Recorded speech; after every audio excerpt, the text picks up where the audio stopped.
स्नेनिल्स art of teaching या चॅनलवरती आपल्या सर्वांचं स्वागत आहे. विद्यार्थी मित्रांनो, महाराष्ट्रातील ज्या विद्यार्थ्यांनी बीएड सीईटी दिलेली आहे अशा सर्व विद्यार्थ्यांकरता आनंदाची बातमी आज आपण मगाच्या सकाळच्या व्हिडिओमध्ये आपण दिलेली आहे. ती म्हणजे लोकसत्ताची बातमी होती आणि सोबतच आपल्याला नोटिफिकेशन सुद्धा आपल्या सीईटी सेलच्या साईटवरती आपल्याला मिळालेले असेल. मग यामध्ये वेळापत्रक जे घोषित केलेलं आहे की रजिस्ट्रेशन जे आहे, जी नोंदणी आहे ती नोंदणी सुरू झालेली आहे आजपासून, म्हणजे 2 तारखेला 3 वाजतापासून ही नोंदणी सुरू झालेली आहे आणि त्याची शेवटची तारीख जी आहे ती 16 जुलै शेवटची तारीख आहे. विद्यार्थी मित्रांनो, दरवर्षीप्रमाणे ही प्रक्रिया सुरू असते आणि यात दरवर्षी आपण आपल्या विद्यार्थ्यांना आपल्या युट्यूब चॅनलच्या माध्यमातून कायम मदत करत असतो.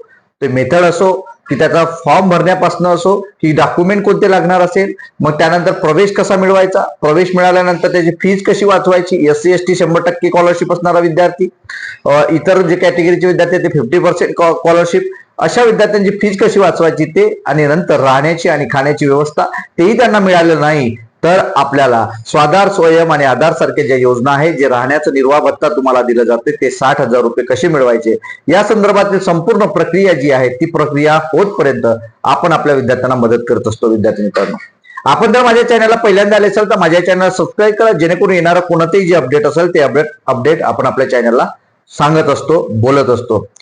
विद्यार्थी मित्रांनो, डिस्क्रिप्शन बॉक्समध्ये दिलेली जी लिंक आहे त्या लिंकवरती आपण व्हॉट्सअपचा ग्रुप बनवलेला आहे, ग्रुपवरती जॉईन व्हा. त्यावर कन्व्हर्जन सर्टिफिकेट असेल किंवा इतर ज्या काही कोणत्या बाबी, कोणते डॉक्युमेंट लागतात हे सर्व माहिती आपण त्या ठिकाणी देत असतो. म्हणजे योग्य मार्गदर्शन देण्याचं काम आपण करत असतो. इतर लोक मात्र काउन्सिलिंगची फीस घेतात, आपण मात्र काउन्सिलिंगची फीस देत नाही. ज्या ज्या गोष्टी मला माहिती आहेत त्या लोकांना माहित होणं किंवा त्यांना मार्ग दाखवणं हे आपलं काम आहे. तेही मोफत, कोणतंही त्या ठिकाणी शुल्क नाही. मग यात आपल्याला माहिती आहे की आता डॉक्युमेंट आपल्याला माहिती आहे की कोणते कोणते लागणार आहे, तर त्यात विद्यार्थ्यांची अडचण असते की डॉक्युमेंट पूर्णच कोणते आहेत लागतात हे माहित नाही. ज्या वेळेला वेळ येते, नोंदणीची वेळ येते, ऍडमिशनची वेळ येते, त्या वेळेला मात्र विद्यार्थ्याकडे डॉक्युमेंट नसते. अशा वेळेला कॉलेज मात्र आपलं ऍडमिशन रिजेक्ट करत असते, कॅन्सल करत असते.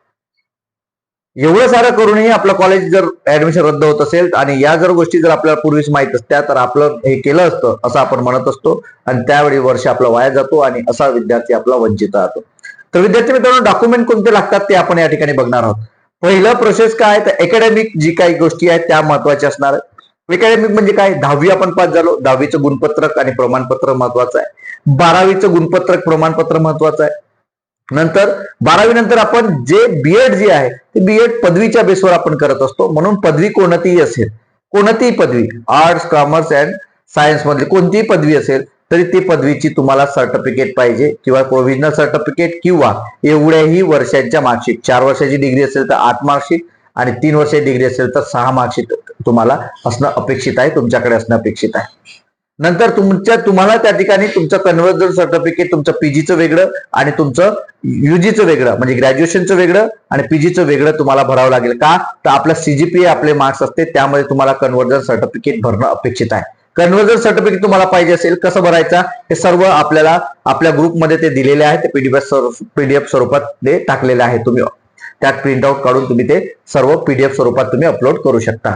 ते कन्व्हर्जन सर्टिफिकेट तुमचं जर 10वी 12वी जर तुम्ही 2दा पास झाले असेल किंवा बॅक राहिला असेल, नंतर तुम्ही ते काढले असेल, त्यावेळेला सुद्धा तुम्हाला ती माहिती कशी भरायची ते सुद्धा तुम्हाला कन्व्हर्जन सर्टिफिकेट त्या ठिकाणी भरावं लागत असते. तर अशी जी डॉक्युमेंट्स आहेत ती डॉक्युमेंट आपल्याला त्या ठिकाणी गरजेचे आहे. म्हणजे 10वी 12वी आणि तुमची डिग्री. नंतर तुमचे पीजी झाले असेल तर पीजीच्या सुद्धा सर्व मार्कशीट तुम्हाला त्या ठिकाणी असणं अपेक्षित आहे. नंतर अकॅडमिक झालं, हे तुम्हाला डॉक्युमेंटरीमध्ये कोणतं तुमचे डॉक्युमेंट्स पाहिजे जे आरक्षणाच्या संदर्भातील. मग एक आहे तुमचं कास्ट सर्टिफिकेट तुम्हाला पाहिजे आहे. नंतर कास्ट सर्टिफिकेट झाल्यानंतर तुम्हाला कास्ट व्हॅलिडिटी तुम्हाला इम्पॉर्टंट आहे. ST जर बांधव असेल तर कास्ट व्हॅलिडिटी शिवाय त्यांना प्रवेश मिळत नाही. पोच पावतीवरती त्यांचं रजिस्ट्रेशन होईल, मात्र ज्या वेळेला कॉलेजला त्यांचा प्रवेश मिळेल त्यावेळेला मात्र त्यांच्याकडे काय असणं अपेक्षित आहे, कास्ट व्हॅलिडिटी असणं अपेक्षित आहे. जर तुमच्याकडे कास्ट व्हॅलिडिटी नसेल तर तुमचा प्रवेश त्या ठिकाणी रद्द होणार आहे. हे सुद्धा ST बांधव जे असतील त्यांनी समजून घेणं गरजेचं आहे. 6 महिन्याची मुदत तुम्हाला कोणतंही कॉलेज आता देत नाही. 2 वर्षापूर्वी ही मुदत मिळायची, आता मात्र मुदत मिळत नाही. त्यामुळे व्हॅलिडिटी नसेल तर तुमचं ते कॉलेज काय करतं, मग तुमचं ओपन मध्ये प्रवेश देतं आणि ओपन मधून प्रवेश दिल्यामुळे तुम्हाला फुल फीज जी काही बीएडची असणार ती त्या ठिकाणी लागणार आहे. तर कास्ट व्हॅलिडिटी, कास्ट सर्टिफिकेट, नंतर तुमचं नॉन क्रिमिनल लागतंय. नॉन क्रिमिनल कोणाला लागतंय? SC ST सोडून नॉन क्रिमिनल सर्व विद्यार्थ्यांना लागणार आहे, SC आणि ST सोडून. नंतर तुमचं इन्कम सर्टिफिकेट तुम्हाला स्कॉलरशिपच्या वेळी लागणार आहे. नंतर तुमचे 2 फोटो तुम्हाला लागणार आहे. नंतर तुमचा फोटो साईज 20 ते 50 KB पर्यंत फोटोचा साईज पाहिजे. तुमचे साईन पाहिजे, साईन सुद्धा 10 ते 20 KB पर्यंत तुमचे साईन पाहिजे आहे, साईन सुद्धा असणं अपेक्षित आहे. नंतर तुमचं आधार कार्ड, तुमचा स्कोर कार्ड सुद्धा त्या ठिकाणी अपलोड करावं लागतं.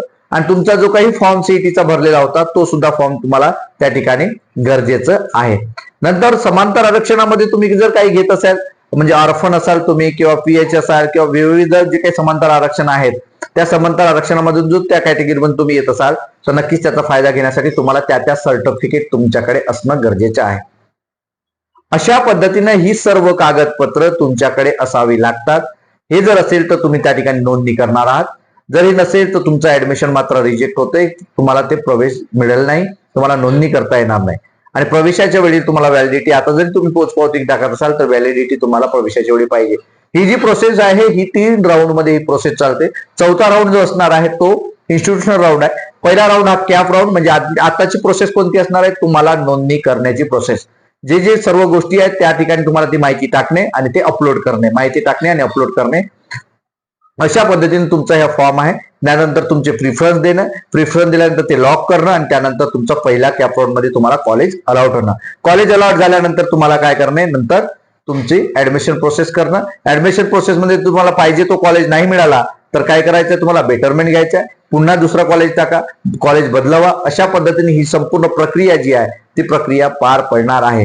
ही जी डॉक्युमेंट मी तुम्हाला सांगितली ही सर्व अत्यंत महत्वाची डॉक्युमेंट आहेत. तुम्हाला या व्हिडिओ बद्दल कसं वाटतंय? तुम्हाला पुन्हा काही माहिती अपडेट हवी आहे का? हे सुद्धा कमेंट बॉक्समध्ये कळवा आणि अशाच अपडेट करिता माझ्या चॅनलला मात्र सबस्क्राईब करा. धन्यवाद.